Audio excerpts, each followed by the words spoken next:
అయితే time travel చేసి వచ్చినా అంటావు. అవును తాత. నీకు పొలాలన్నీ మనవే. ఏమ్రా బాలిగా ఇట్లా వచ్చినావు?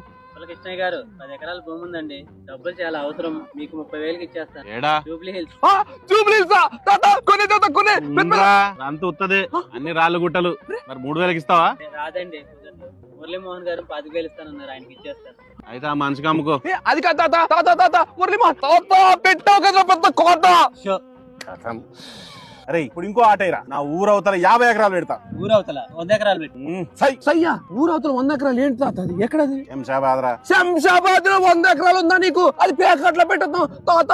అరే అది అంత ఉత్తదిరా, అన్ని రాళ్ళు గుట్టలు ఏముండయి. వత్తది పెడుతున్నావు కదా, పెద్ద పెద్దది నాకు. అరే మనవాడా 100 ఎకరాల కాగితాలు పడకరా.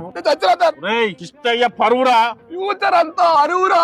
అరే మనవాడా నువ్వు ఇంటికి పోయి 10 కేజీల బంగారం పట్టుకరా, అమ్మేద్దాం. దేనికి తాత 10 కేజీలు బంగారం? ఆ కులపోడు టీవీ తీసుకొచ్చి